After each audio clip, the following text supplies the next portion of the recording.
Bonsoir, mon nom est Gabriel Colasodo et je suis gestionnaire de l'éducation et des services aux patients chez Myelome Canada. Je tiens à vous remercier de vous joindre ce soir pour cette présentation éducative de Myelome Canada sur les faits saillants de la conférence H 2017 qui a eu lieu à Atlanta en décembre dernier.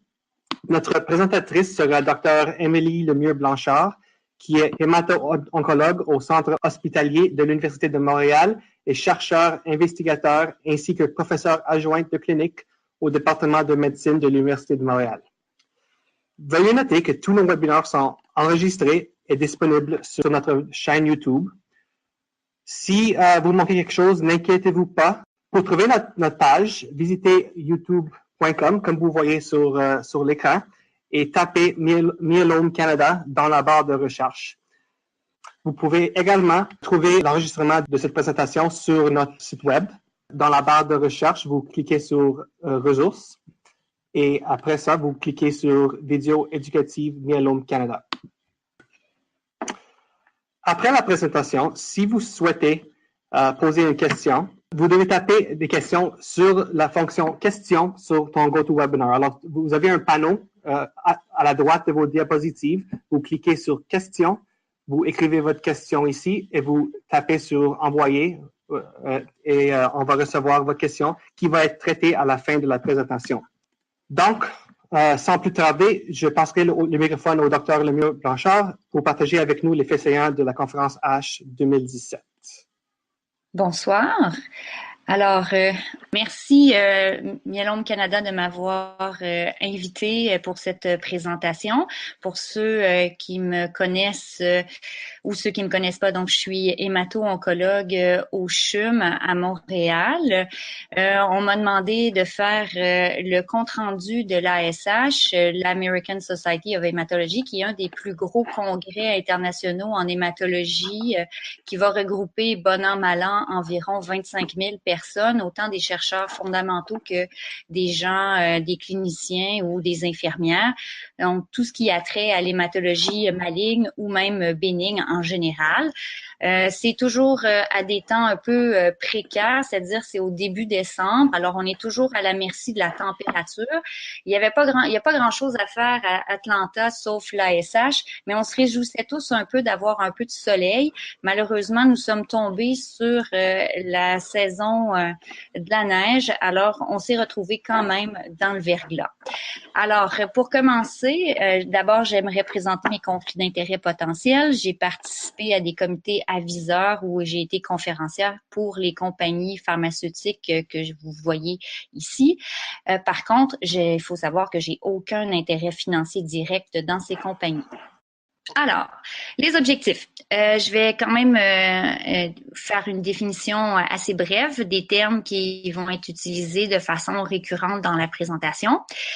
Cette année, il n'y a pas toujours des changements transcendants dans ces grands congrès-là, mais on a quand même pu tirer certains grands faits, dont le premier sujet va être sur l'autogreffe pour les patients qui y sont éligibles, la maintenance suivant le traitement de première ligne. Donc, un traitement de première ligne, j'entends une combinaison de traitements qu'on a utilisés en fonction du besoin de traitement. Donc, si c'est la première fois qu'on est traité, on appelle ça dans notre jargon une première ligne. La deuxième ligne, c'est quand on récidive et voilà, vous comprenez un peu le principe. Après ça, également, on a vu s'ajouter une autre ligne potentielle pour les patients qui sont, eux, non éligibles à la greffe. Et je vais également finir ma présentation en parlant des traitements qui sont apparus prometteurs pour le futur, ainsi que des nouveautés en amyloïdose.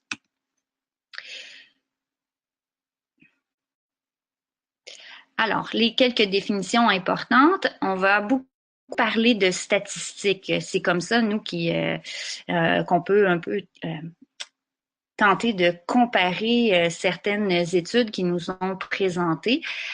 Et c'est des données toujours un peu présenter très rapidement, donc il faut y être familier. Donc, la survie sans progression, c'est le temps entre la randomisation. La randomisation, c'est quand on se présente dans une étude.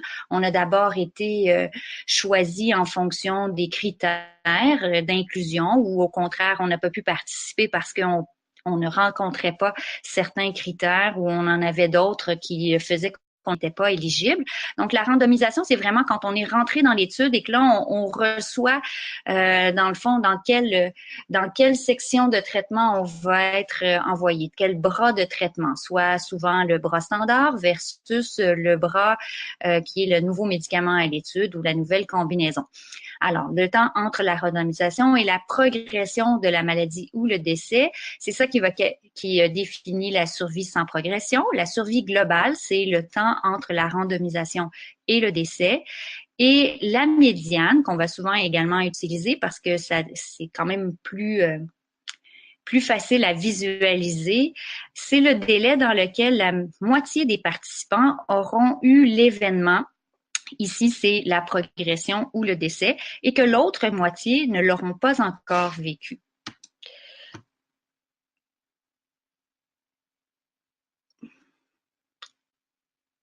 Pour les réponses au traitement, qui sont aussi très importantes, on se souvient que la réponse complète, c'est quand on a la disparition complète de la protéine ou pic monoclonal et que les plasmocytes dans la biopsie de moelle sont inférieurs à 5%. On a aussi une très bonne réponse partielle, c'est là quand on a une diminution de plus de 90% de la protéine monoclonale, donc encore là le fameux pic. Et on peut aussi avoir une réponse partielle, c'est quand on a au moins une diminution de 50% de la protéine monoclonale. Alors, si on commence pour les patients éligibles à l'autogreffe, que j'appellerai auto-GMO pour la facilité de la présentation, l'autogreffe, c'est un traitement à base de chimiothérapie intensive qui est offert seulement aux patients qu'on va juger éligibles. Les critères sont souvent l'état de santé global du patient, ça dépend des maladies qu'on a déjà ou des problèmes de certains organes comme le cœur ou les reins qu'on pourrait avoir, mais aussi traditionnellement, il y avait une notion d'âge, alors on va l'offrir généralement aux gens qui sont âgés ou égal à 65 ans. Dans les années 90, on a clairement démontré que c'était une modalité de traitement supérieure autant pour la survie sans progression que pour la survie globale par rapport à la chimiothérapie standard de l'époque. Par contre, maintenant qu'on a plein de nouveaux traitements dont je parle, le lénalidomide ou pour ceux qui le connaissent sous le nom de Revlimid, le bortezomib qui est le Velcade, dans la communauté scientifique du myélome, s'est posé la question, mais est-ce que l'autogreffe reste toujours pertinente? Et c'est pour ça qu'il y a eu plusieurs grosses études qui ont été amorcées il y a quelques années pour répondre de nouveau à cette question dans un contexte où les traitements se sont multipliés et sont de beaucoup efficaces par rapport à ce que c'était dans les années 90. Alors, l'essai EMN 02HO95. Qu'est-ce que ça veut dire? Ben, dans le fond, c'est un grand groupe européen qui est le EMN et le groupe hollandais germanique qui se sont mis ensemble pour recruter des patients qui vont soit recevoir une autogreffe ou qui vont recevoir un traitement moins intensif, mais déjà montré efficace chez les patients plus âgés, soit le bortezomib, le melphalan et la prednisone. Et c'est pas la première fois qu'on voit les résultats de cette étude-là. Moi, je vous présente les résultats de la deuxième analyse intérimaire qui était déjà prévue. Donc, ça veut dire qu'on a recueilli sur plus longtemps des données. C'est des très grosses études, ça regroupe 1192 patients. Je note ici par contre qu'ils étaient tous soit âgés de 65 ans ou moins. L'âge médian était de 58 ans et on voit qu'il y avait un petit peu plus de patients qui étaient mis dans les bras d'autogreffe versus le bras comparateur qui est le Velcade melphalan prednisone. Pourquoi je l'ai retenue, celle-là, c'est qu'il y a 2 points d'intérêt avec les résultats. D'abord, ça nous donne une idée globale pour la place de l'autogreffe versus les traitements connus, aussi efficaces mais moins intenses de façon générale. Mais ce qui a surtout accroché notre attention, c'est aussi que dans cette étude-là, il y avait une possibilité de recevoir une versus 2 autogreffes. Et là, on a de meilleurs résultats plus matures.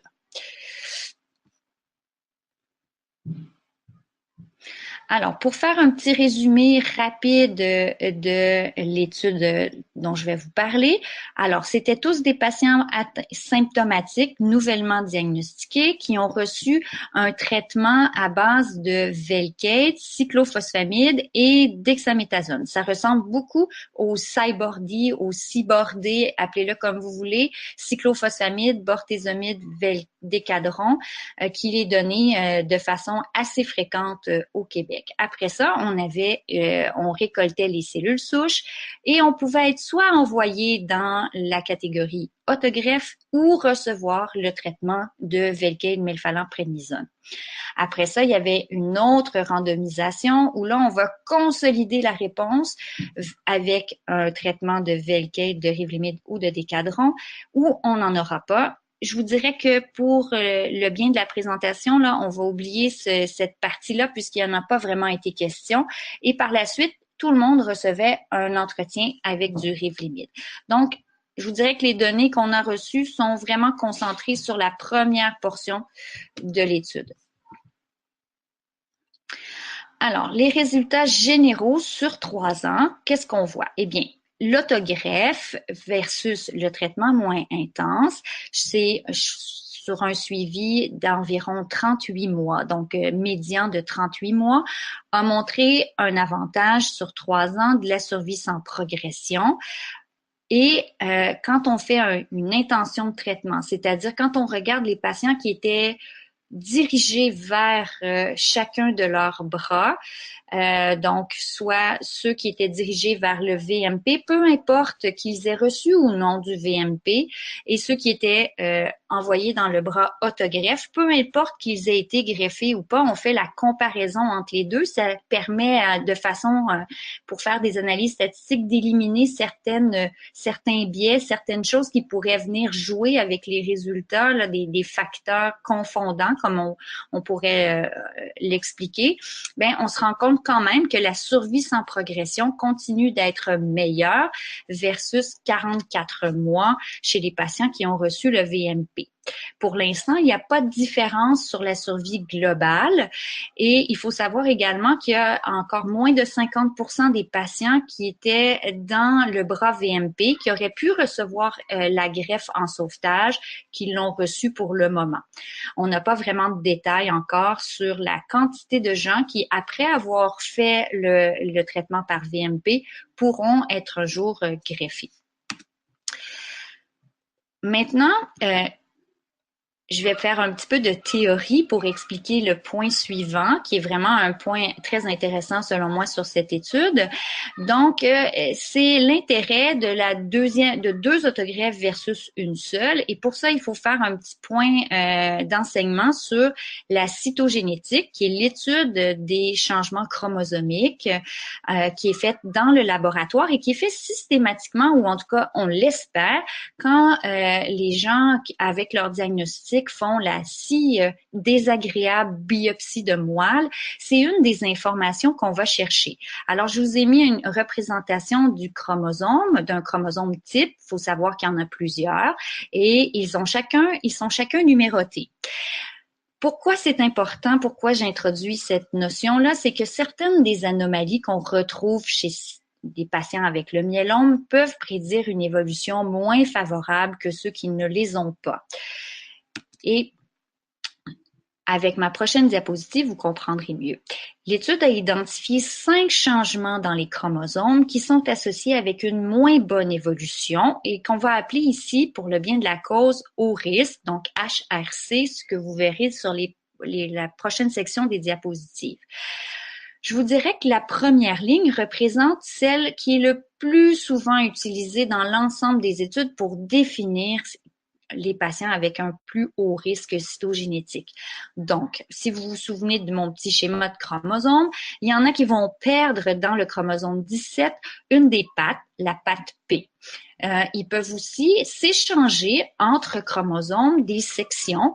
Et là, on va se retrouver avec des gènes qui ne devraient pas se retrouver ensemble, c'est-à-dire des gènes où on va pouvoir dire à un gène qui favorise la survie, de se répliquer de façon importante puisqu'on le place en combinaison avec un autre gène qui, lui, est là pour faire répliquer la cellule. Donc, dans le fond, on donne plein d'avantages de survie à la mauvaise cellule de myélome.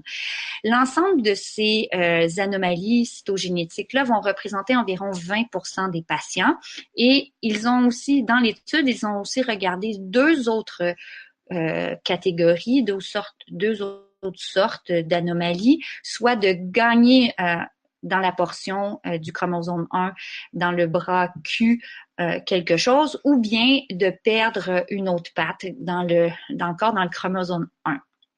Ça en vient. Si on met les 5 ensemble, ça représente environ 50% des patients. Ils ont aussi regardé ceux qui avaient des stades au diagnostic, le score ISS, qui est utilisé avec certains paramètres de laboratoire pour un peu définir les patients qui ont une moins bonne évolution naturelle. Donc, plus notre grade, ça va de 1 à 3, et plus notre score est élevé, moins le devenir est favorable en général. Ce n'est pas un absolu, c'est en général. Donc, ils ont aussi inclus ces patients-là pour les analyser, faisant partie pour eux d'une catégorie à plus haut risque. Si vous vous demandez c'est quoi le R, c'est parce que ce score-là a été développé au début des années 2000. Maintenant, évidemment, avec toutes les avancées en myélome, il a dû être revisé puisque les devenirs sont maintenant, heureusement, bien meilleurs qu'avant. Donc, le R est pour reviser. Maintenant, donc si on revient à 2 autogreffes versus une autogreffe, dans l'ensemble, on se rend compte que ceux qui ont reçu 2 autogreffes plutôt qu'une ont une meilleure survie globale et une meilleure survie sans progression. Bien souvent, au Québec, les gens vont faire une seule greffe. Alors, pourquoi on m'a pas parlé d'en avoir une deuxième? Bon, avec cette étude-là, ce qu'on se rend compte, c'est surtout les gens avec une cytogénétique élevée ou un score pronostic à plus haut risque, qui pèsent lourd dans la balance statistique, et c'est eux qui vont vraiment avoir un gain en survie sans progression et en survie globale. Pour vous montrer également, là, cette phrase-là est peut-être pas simple à comprendre, mais si on l'explique, c'est que ceux qui vont avoir 2 autogreffes et qui ont les 3 anomalies que je vous ai présentées plus tôt, le standard, le 17P, le 414 ou le 1416, bien, eux, si on les traite avec 2 autogreffes, ils vont se rapprocher ou même presque superposer la courbe de survie des gens qui n'ont pas d'anomalie cytogénétique. C'est un peu comme si on effaçait l'impact de la cytogénétique quand on fait 2 greffes. Par contre, ceux qui avaient déjà un risque standard, eux ne semblent pas vraiment bénéficier de la 2e autogreffe. Donc, si on fait un petit résumé de tout ça, c'est que l'autogreffe, pour moi, reste toujours la possibilité de retarder la progression de la maladie. On a vu que ça faisait une meilleure survie sans progression. Par contre, l'impact de la survie globale, c'est pas encore apparent à 3 ans. Par contre, maintenant, avec justement toutes les nouveautés de traitement, il va falloir avoir un suivi un peu plus long avant de vraiment pouvoir conclure s'il y a un bénéfice ou pas. Par contre, là, et c'est là que ça rejoint les diapositives antérieures qui étaient peut-être un petit peu plus complexes, on se rend compte que pour les patients avec une cytogénétique à haut risque ou un score ISS élevé, on voit qu'il y a une amélioration sur tous les plans avec 2 autogreffes. Donc, c'est sûr que c'est pas tout le monde qui va avoir 2 autogreffes, bien, mais ça nous permet de cibler davantage ceux qui pourraient en bénéficier et de pouvoir le considérer et d'en discuter. Ce que je trouvais aussi intéressant, pourquoi j'ai choisi de la présenter, cette étude, c'est qu'elle est fortement applicable et reproductible au Québec parce qu'on sait qu'aux États-Unis ou ailleurs dans le monde, l'accès aux médicaments est très variable d'un pays à l'autre. Au Québec, c'est très, euh, j'allais dire régenté, mais c'est pas le bon mot. C'est quand même assez bien réglementé, notre accès aux médicaments, disons ça comme ça.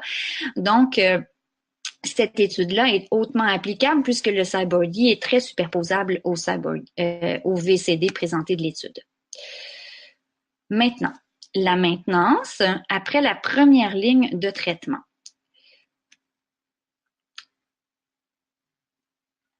Donc, j'aimerais vous présenter l'étude Myeloma 11 ou Myelome 11, qui est une étude anglaise, qui est une autre qui s'ajoute dans les études qui ont regardé le bénéfice d'ajouter un traitement moins intensif de maintien, de maintenance, après avoir fini la première phase de traitement, notre première ligne qui est généralement plus intensive. Alors, est-ce que ça va nous permettre d'améliorer la réponse, de garder notre réponse? Est-ce qu'on va avoir un bénéfice sur la survie sans progression, donc avant que la maladie revienne? Ou est-ce qu'on va même avoir des bénéfices sur la survie globale au final? La maintenance au lénalidomide ou au Revlimid a déjà démontré dans plusieurs études des bénéfices clairs sur la survie sans progression. C'est plus mitigé au niveau de la survie globale, bien que on a une étude qui a été produite avec où ils ont pris l'ensemble de toutes les données qui ont été générées, les ont mis ensemble, ils ont refait les calculs. On appelle ça une méta-analyse et pour eux, il semblait y avoir également une augmentation de la survie globale. Donc, Myeloma 11 vient ajouter à ça, bien que c'est une étude assez complexe, nous, heureusement, on va s'occuper seulement de la portion finale. Je vais vous montrer un peu les détails si la diapositive veut bien changer. Voilà. Alors, on voit qu'ils ont d'abord été traités avec surtout soit de la thalidomide ou du Revlimid. Après ça, il y a eu une consolidation, c'est-à-dire qu'ils ont reçu selon leur réponse du Velcade pour le V ici versus pas de consolidation. Et certains sont allés en autogreffe, ceux qui étaient éligibles, et une autre portion non éligible était également incluse dans cette étude-là. Et les deux ont été, après ça, envoyés soit avec un traitement d'entretien au lénalidomide jusqu'à progression, ou pas de traitement d'entretien, soit simplement une observation. Donc, nous, on va s'occuper, on va se concentrer uniquement là-dessus. Alors, là, on a un suivi maintenant médian de 30,6 mois et ça concerne, comme je vous ai dit, autant les patients autogreffés, que je vais appeler TE pour Transplant Eligible, et ceux qui ont été sans autogreffe, donc Transplant Non-Eligible. Vous allez comprendre pourquoi sur la prochaine diapositive, je vous fais les termes. Et on a un bras de maintenance qui a recruté qui a été occupé par plus de patients en proportion par rapport au bras observation. Le lénalidomide a été continué jusqu'à progression pour une moyenne de 18 cycles et c'était des doses de 10 mg pour 3 semaines sur 4 semaines. Maintenant, dans tous les groupes, on voit qu'il y a un avantage de la survie sans progression médiane dans toutes les catégories.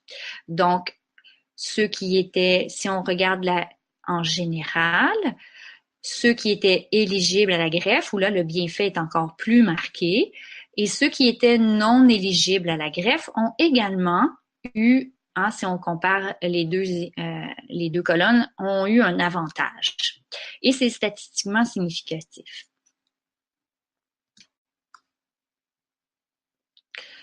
Par contre, eux, ils ont aussi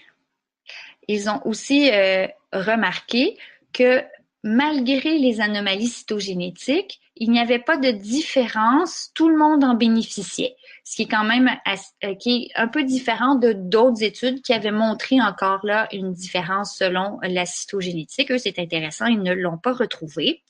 Par contre, la survie globale, Elle est vraiment supérieure seulement chez les patients qui ont été éligibles à la greffe. Chez les patients non éligibles, il y a une plus grande proportion qui vont recevoir du lénalidomide à la rechute ou qui vont pouvoir être un peu réchappés par l'utilisation des traitements de deuxième ou troisième ligne. Donc, ça va atténuer l'impact qu'a la maintenance sur la survie globale.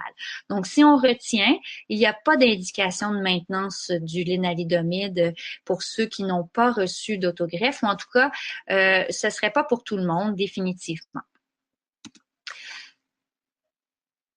Maintenant aussi, il y a toujours le risque de cancer secondaire. Je ne sais pas si pour des gens qui prennent de la maintenance au Revlimid, on a probablement discuté de ça avec vous avant de débuter le traitement. On a vu apparaître dans les études de maintenance qui sont maintenant depuis une bonne au moins 5-6 ans, qu'ils ont commencé à produire leurs données et à les publier. On a vu une augmentation des risques de cancer secondaire, c'est-à-dire que certains, par rapport aux risques qu'on connaît dans la population en général, on voyait une certaine augmentation par rapport à ce risque-là chez les gens qui avaient eu du Revlimid en entretien. C'est pour ça qu'on attendait avec impatience les résultats de Myeloma 11. On voit que dans la section des gens qui ont reçu la maintenance, oui, il y a effectivement une légère augmentation des risques de cancer secondaire, mais la grande courbe en noir ici est celle du risque relié de décès au myélome, et on voit toujours que celle-ci est nettement plus imposante et que le risque absolu de cancer secondaire reste très faible pour les gens qui prennent du Revlimid sur une base de maintenance. Alors, avant de passer à là, je voulais juste faire un petit résumé, je m'en excuse. Le petit résumé, c'est que la maintenance, on va surtout la retenir pour les gens qui sont éligibles à l'autogreffe, que ceux qui n'ont pas bénéficié de l'autogreffe ont la chance de pouvoir bénéficier de d'autres traitements pour lesquels on voit pas nécessairement l'utilité d'utiliser le Revlimid parce que ça reste quand même un médicament à prendre à tous les jours qui peut avoir des effets secondaires. Alors, je pense que si on veut vraiment se concentrer pas seulement sur la survie sans progression, mais également sur la survie globale, l'utilisation dans un contexte sans greffe serait plutôt mitigée ou en tout cas à discuter. Pour ce qui est des risques de cancer secondaire, ils sont minimes, c'est rassurant dans cette étude. Par contre, il n'en reste pas moins qu'ils sont présents et que ça doit être pris en considération et bien discuté avec votre médecin, de peser les pour et les contre, surtout basé sur votre risque personnel et familial à vous.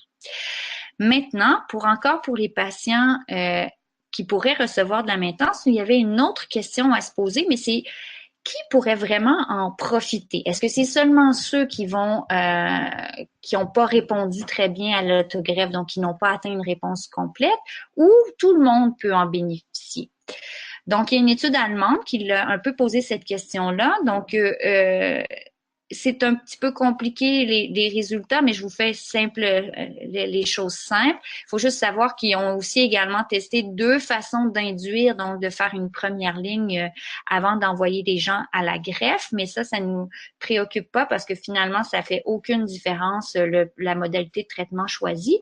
Mais ce qui est intéressant, c'est qu'ils avaient choisi de faire un traitement d'entretien sur 2 ans pour tout le monde versus un traitement d'entretien avec du Revlimid pour ceux jusqu'à ce qu'on atteigne une réponse complète. Donc, si on l'atteignait après la greffe ou la consolidation, on n'avait pas de Revlimid en maintenance.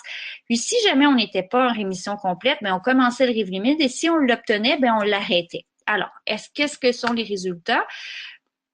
Ben, qui bénéficie le plus de la maintenance, finalement, c'est tout le monde, peu importe la réponse. Donc, tous ceux qui ont pris le bras de maintenance pendant 2 ans ont eu une meilleure survie globale que ceux qui l'ont pris jusqu'à rémission complète. Donc, on sait au moins que pendant 2 ans, la maintenance est intéressante. Maintenant, la question qui reste à se poser, c'est pour combien de temps doit-on donner la maintenance? Alors ça, je vous ai déjà fait un peu les résumés, on va pouvoir y passer vite, mais une des questions, c'est qui nous reste, donc c'est quand est-ce on peut arrêter la maintenance. Là, jusqu'à présent, je vous dirais, c'est assez commun de le faire jusqu'à progression, mais on va avoir des données américaines et françaises qui vont peut-être nous aider à les partager avec une autre grosse étude de greffe qui est encore en cours d'analyse et pour lequel on devrait avoir ces données-là dans quelques temps. Maintenant, pour les patients qui ne sont pas éligibles à l'autogreffe, qu'est-ce qu'on a eu de nouveau? Je fais d'abord l'introduction avec le daratumumab pour ceux qui sont pas familiers avec ce médicament. C'est un anticorps qui est dirigé vers une protéine qui est exprimée sur la surface de la cellule myélomateuse. Donc, l'anticorps, il va un peu agir comme une clé dans une serrure. Il va reconnaître le CD38, il va venir s'y coller et déclencher les mécanismes de mort dans la cellule du myélome. L'essai que je veux vous présenter s'appelle Alcyone. C'est une étude espagnole où on a pris des patients atteints d'un myélome symptomatique, nouvellement diagnostiqués qui n'étaient pas éligibles à la greffe. On les a choisis soit entre le bras VMP, qui est un standard, qui a été reconnu comme un traitement efficace pour les patients non éligibles, et l'autre catégorie était ceux qui pouvaient recevoir aussi du daratumumab en combinaison avec ce traitement. Et par la suite, le daratumumab était continué à toutes les 4 semaines jusqu'à progression de la maladie. Il faut savoir que le daratumumab, ça se donne par les veines et ça se donne en plusieurs heures d'infusion, même si on est capable de réduire le temps entre 6 heures et 4 heures. Pour le moment, ça reste quand même un bon moment sur une chaise de thérapie.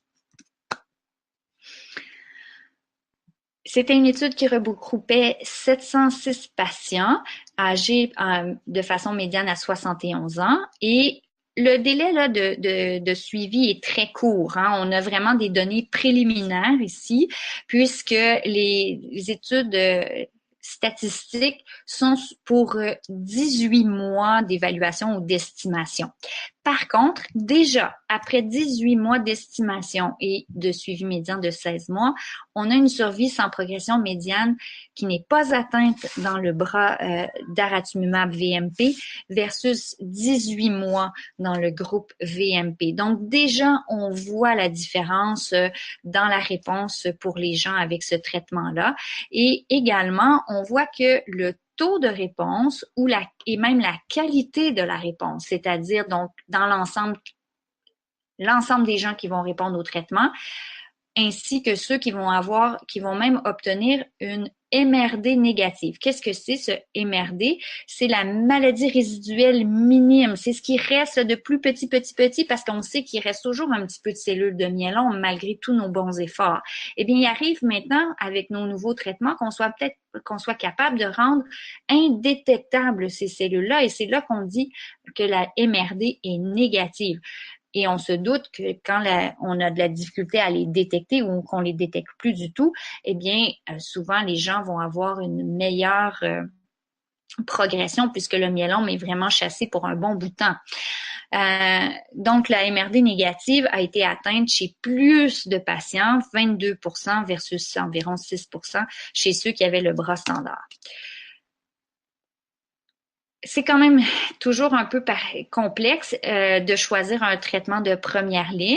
Je vous dirais que celui qui nous ont présenté est vraiment très intéressant. On sait que le daratumumab est un agent très efficace tout seul, mais encore plus quand il est en combinaison. Le docteur Côté qui a présenté avant l'année passée dans le même genre de webinaire en avait parlé pour les protocoles utilisés en rechute. La combinaison avec le daratumumab, avec le Velcade ou le Revlimid est très efficace, donc c'est très prometteur. Je vous ai quand même fait un petit tableau résumé de ce qui est disponible présentement au Québec pour la première ligne chez les patients inéligibles, soit qu'ils soient remboursés par la RAMQ ou qu'ils soient disponibles par programme d'accès spécial avec la compagnie. Certains, par contre, comme le RVD, qui est quand même donc une combinaison de Revlimid, Velcade et de Decadron, maintenant qu'on a bien du recul, reste une combinaison qui théoriquement est impossible au Québec pour encore des raisons administratives. c'est un protocole intéressant, par contre, qui s'adresse surtout à des gens plus jeunes, puisqu'il y a beaucoup de toxicité quand même. Donc, je vous ai mis le Revlimid en continu, Halcyon, qui est la nouvelle donnée, et Vista, qui est celui qui avait démontré que le VMP était un nouveau standard par rapport au melphalan-prednisone, qui était le standard des années 90. Et le CyBorD, on voit que les données scientifiques sont évidemment moins présentes, disons, mais que les résultats se comparent quand même assez bien avec d'autres. Donc, Halcyon est très préliminaire, mais on voit quand même que c'est très intéressant et ça demeure à suivre en espérant que cela sera disponible au Québec un jour. Maintenant, j'aimerais aussi m'attarder vu qu'on a compris un peu ce que c'était la cytogénétique avec les patients éligibles. Maintenant, pour les patients non éligibles à la greffe, est-ce que ça vaut vraiment aussi la peine d'obtenir la cytogénétique? Là, ici, c'est un groupe italien et européen qui s'est posé la question en regroupant les données de 2 grandes études qui ont autant donné du Revlimid en première ligne que du bortezomib en première ligne. Vous allez voir, vous allez comprendre pourquoi. Là, je vais vous montrer les schémas thérapeutiques tout à l'heure.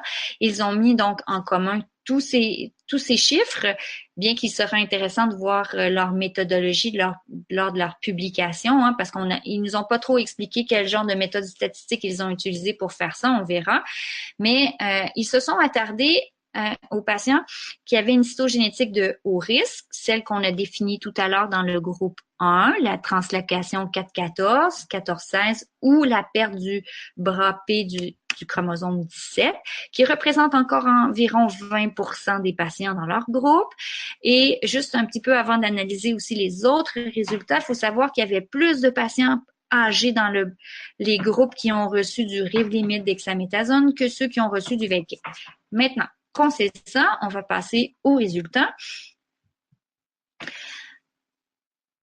Donc, ça, c'est c'était le premier protocole utilisant du Velcade. Il voulait également comparer par rapport à quatre agents versus 3 agents. Et on va aller aussi au protocole qui incluait du Revlimid, où là, ils ont donné avec le Revlimid soit simplement du décadron ou de la dexaméthasone, ou ils ont donné aussi de la cyclophosphamide ou du melphalan. Donc, ça faisait beaucoup de types de traitements différents, mais c'était surtout pour comparer l'un avec l'autre, le Revlimid versus le bortezomib. Donc, chez les patients avec un haut risque cytogénétique non éligible à l'autogreffe, on se rend compte que la cytogénétique, elle a une importance parce que l'utilisation du bortezomib entraîne de meilleurs résultats pour les patients avec un haut risque plutôt que ceux qui ont eu du Revlimid. Par contre, ces bénéfices-là, ils se perdent plus les patients sont âgés. Donc, en haut de 75 ans, on voit plus vraiment la différence. Donc, pour nous, ça nous donne une autre logique pour utiliser la cytogénétique. Ça fait partie de l'équation dans les choix que vous avez vus, dans les premières lignes qu'on pourra utiliser.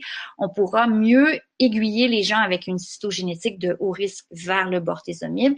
Et pour des patients plus âgés, le Revlimid en première ligne semble ce qui est le plus tolérable et une option de traitement tout à fait adéquate à mon sens. Maintenant, pour les nouveautés en rechute, je voulais vous présenter d'abord un nouvel anticorps parce que c'est un nouveau mécanisme d'action qu'on voit pas dans les autres traitements dont je vous ai déjà parlé. C'est encore un anticorps, donc le même principe que le daratumumab. Par contre, là, c'est dirigé vers une protéine qui contribue à la longévité du plasmocyte. Le plasmocyte, là, c'est comme une cellule bibliothèque qui vit très, très, très longtemps puisque c'est lui qui est chargé de garder en mémoire nos anticorps pour nous défendre. Quand il devient malade, la cellule du myélome a aussi une très longue survie. Donc, le BCMA est la protéine dont je vais parler qui est ciblée par l'anticorps qui a un nom de robot, le GSK 2857916. Ici, ce qu'on va vous présenter, c'est la première phase. Une phase 1, qu'est-ce que c'est? C'est dans le fond, on rassemble quelques patients pour trouver la dose la plus tolérée, la mieux tolérée sans trop d'effets secondaires avec un bon indice de également peut-être qui semble montrer de l'efficacité. Et après ça, une fois qu'on a déterminé la dose, on fait une deuxième partie où là, on inclut plus de monde pour toujours valider que c'est bel et bien la dose la mieux tolérée qu'on a choisie et qu'elle montre des preuves d'efficacité. Cet anticorps-là, il est particulier parce qu'il est comme couplé à une chimiothérapie aussi. Alors, il y a probablement plusieurs façons d'induire la mort, dont la chimiothérapie qui est introduite dans la cellule qui va causer son effet, mais également par la mort provoquée par le système immunitaire qui rentre en jeu lorsqu'on fait appel avec des anticorps ciblés monoclonaux comme par exemple le daratumumab et maintenant celui-là. Donc, juste pour que vous saisissiez mieux, voici un peu le protocole de l'étude. Ça, c'était la phase 1 terminée. Vous voyez, là, ils ont essayé plein de doses pour s'arrêter sur le 3,4. Et par la suite, ils l'ont donné en monothérapie à des patients qui avaient déjà reçu beaucoup d'autres lignes de traitement, qui étaient réfractaires et au Velcade et au Revlimid, par exemple. Alors, c'est une infusion d'1 heure, donnée toutes les 3 semaines, jusqu'à 16 cycles, donc environ 1 an. Alors, les taux de réponse globaux étaient fort bons, 60% quand même chez une partie des gens qui avaient déjà reçu beaucoup d'autres traitements avant. Donc, on est capable de sortir des sentiers battus un peu et de retrouver une bonne réponse. Les effets secondaires nous ont dit qu'ils étaient relativement faible, souvent réversible, mais il y avait une atteinte de la cornée. Alors, des gens pouvaient se plaindre de vision floue, des yeux secs, de la photophobie ou de l'intolérance à la lumière. Il y avait également un risque sur les cellules du sang, là, la baisse de plaquettes, par exemple, ou de l'anémie. Donc, c'est un agent à surveiller et ceci m'amène à faire le lien avec une autre modalité de traitement qui a vraiment fait le buzz cette année, si on peut dire comme ça. C'est les cellules CAR-T. Les CAR-T, c'est de l'ingénierie cellulaire et immunitaire. On a parlé peut-être dans les années antérieures, avez-vous entendu parler de l'immunothérapie où on essaye de réveiller le système immunitaire pour qu'il aille combattre directement les cellules malades ou en tout cas d'arrêter de le tolérer puis d'essayer de s'activer pour détruire. On l'en voit dans le cancer du poumon, mais on en voit aussi dans le myélome ou dans d'autres maladies hématologiques. Les CAR-T, là, ce qui est particulier, c'est qu'on va prélever chez le patient des globules blancs. On va isoler ces lymphocytes T qui font partie des cellules tueuses qui sont souvent responsables de cibler pour, par exemple, une cellule porteuse d'un virus. Il va aller la cibler pour essayer de la détruire, pour l'empêcher de se reproduire. Après ça, on va essayer d'activer la division de ces lymphocytes. Ça, on l'a fait là, on l'a retiré du corps du patient comme on a fait un prélèvement, un peu comme quand on fait un prélèvement de cellules souches. On les a amenés au laboratoire puis on les stimule pour qu'ils se reproduisent. On les sélectionne et on les stimule. Après, on introduit à l'intérieur un vecteur viral parce que les virus, ils peuvent rentrer dans l'ADN. C'est comme ça qu'ils se répliquent, hein. Ils rentrent dans notre ADN, puis là, ils nous forcent à multiplier leurs gènes à eux pour qu'on produise encore plus de virus puis qu'on s'infecte.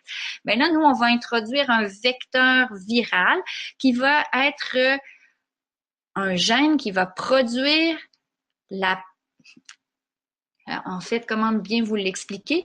Quelque chose qui va se mettre à attaquer la particularité de la cellule du lymphome qu'on veut cibler. Alors, quand je vous parlais du BCMA tout à l'heure, qui se retrouve sur les cellules du myélome et qui était ciblé par l'anticorps dont j'ai parlé avec le nom de robot, ben là, ce qu'on va faire, c'est qu'on va dire, on va essayer de faire que les lymphocytes T tueurs, ils reconnaissent cette protéine-là pour qu'ils aillent la cibler par la suite.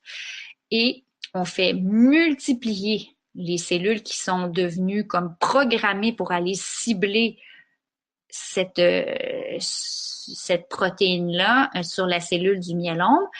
On le réintroduit au patient par la suite avec ça va ressembler à en fait un peu quand avant une greffe, on reçoit de la chimiothérapie qui va permettre de tolérer qu'on reçoive cette infusion des lymphocytes. On va injecter les lymphocytes modifiés et qui ont été multipliés et on va laisser le système immunitaire essayer de faire son œuvre. Ça a l'air fantastique, ça marche, ça a de très bons résultats en lymphome et en leucémie aiguë. La seule chose qu'il va falloir voir dans le temps, avec le myélome aussi, ça a eu des très bons résultats. Ça a été envoyé chez des patients hautement sélectionnés, un petit nombre, mais qui avaient été déjà multitraités et on a vu des réponses sur plusieurs mois. Avant de déchirer nos chemises, par exemple, puis de crier au génie, il va falloir avoir un peu de recul. On joue quand même avec le système immunitaire. On ne sait pas les effets secondaires à moyen terme. On sait qu'à court terme, certains symptômes sont quand même assez importants pour que certains patients se retrouvent aux soins intensifs. Ça fait comme une espèce de tempête inflammatoire. Mais de plus en plus, avec l'expérience, les gens semblent pouvoir mieux contrôler, les médecins contrôlent mieux, ce qui fait que dans l'ensemble, il n'y a pas eu beaucoup de mortalité liée à l'infusion des CAR-T chez les gens avec le myélome. Donc, c'est quelque chose de très intéressant, mais qui va se développer encore sur plusieurs années. Et pour le moment, ça coûte encore une fortune. Donc, il va falloir que ce soit approuvé incontournable avant que ça se retrouve au Québec, à mon sens. Par contre, à suivre de près. Maintenant, pour terminer, l'amyloïdose primaire, puisque certains ne seront pas atteints du myélome, mais la même cellule, le plasmocyte, peut également redevenir déviant et là produire une protéine qui va s'infiltrer progressivement dans les organes comme le cœur, le foie, les reins, et va finir à court et moyen terme à faire un dysfonctionnement de ces organes et fragiliser le patient. On a de meilleurs traitements maintenant, on comprend un peu mieux. Par contre, ça reste une maladie pas facile à traiter parce que les patients sont très fragilisés et tolèrent beaucoup moins bien la chimiothérapie en général que ceux qui reçoivent les mêmes traitements pour un myélome. Alors, on a besoin de trouver des traitements efficaces, mais qui sont aussi facilement tolérés. Le daratumumab a été essayé donc chez des patients comme ça, pour qui on avait déjà fait une première ligne de traitement et là ils sont à leur deuxième ligne, soit à leur première rechute.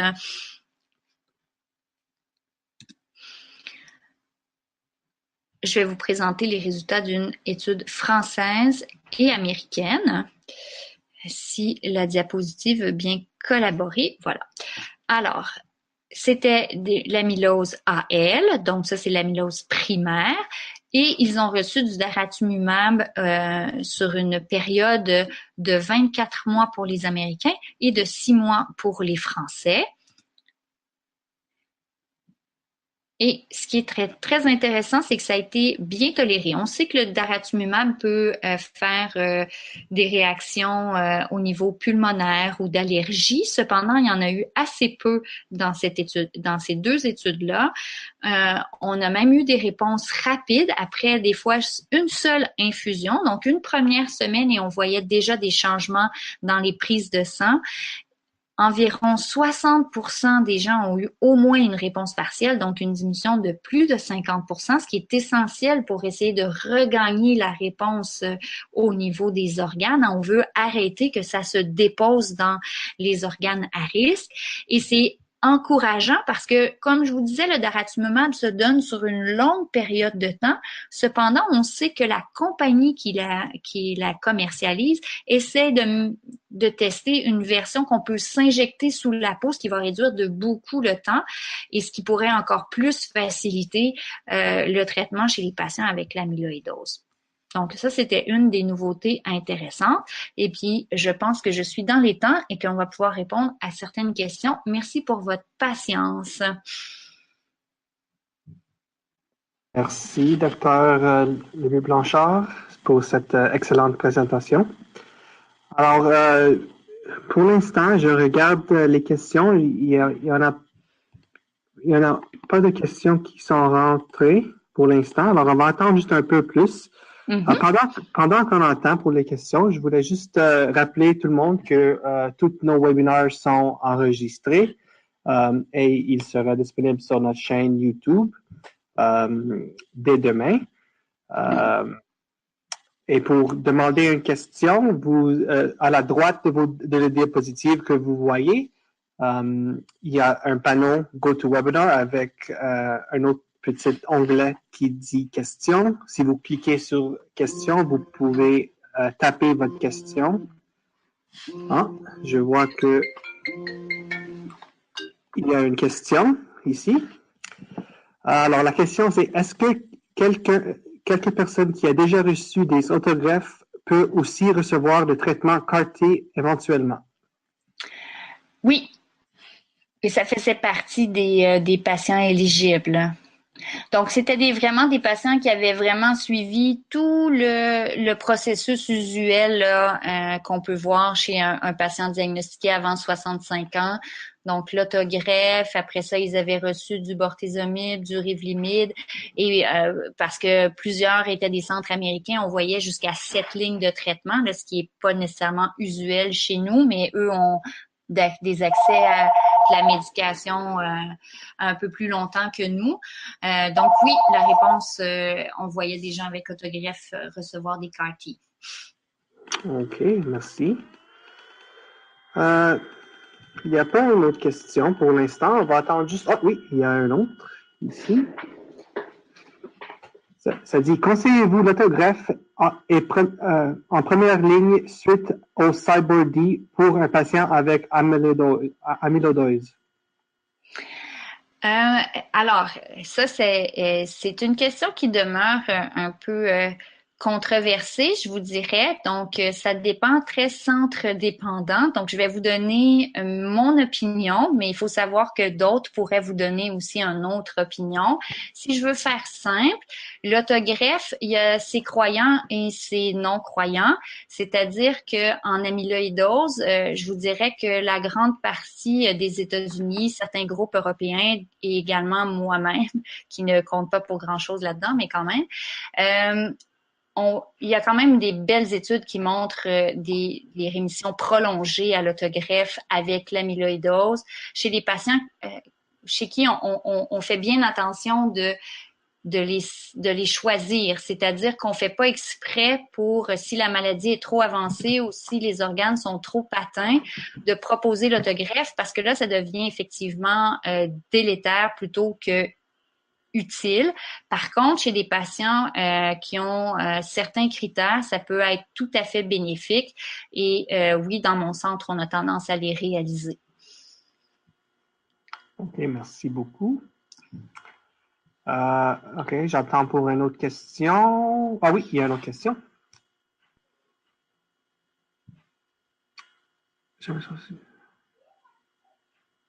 Ah, OK, c'était seulement un commentaire, c'était pas une question.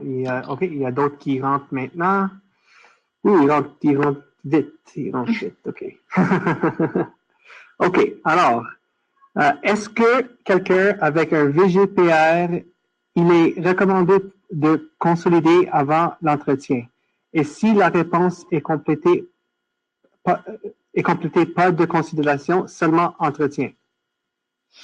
Ben, pour la consolidation, je vous dirais que effectivement, on l'a vu dans certaines études, hein, ils ont beaucoup inclus le bras consolidation. Ils nous ont pas encore beaucoup parlé de ça. C'est vrai que la consolidation, en général, améliore la réponse. Par contre, on n'est pas certain si ça change vraiment grand-chose au final si on commence l'entretien. Alors, je vous dirais que pour le moment, la consolidation, c'est c'est quelque chose qui est pas utilisé de façon usuelle, en tout cas dans les centres au Québec, parce que on n'a pas encore de preuve que ça change vraiment quelque chose par rapport à sauter tout de suite à l'entretien. Par contre, comme vous voyez, il y a quand même plusieurs études là qui l'ont regardé. Donc, on va peut-être avoir de meilleures données dans les prochaines années. Il faut savoir que une des choses de particulier, c'est que les études antérieures qui voulaient montrer la consolidation n'ont pas vraiment fait attention à mettre de bons bras de contrôle ou soit d'observation. Des fois, ils allaient d'emblée avec la consolidation, donc c'est un peu difficile d'extraire les données par la suite.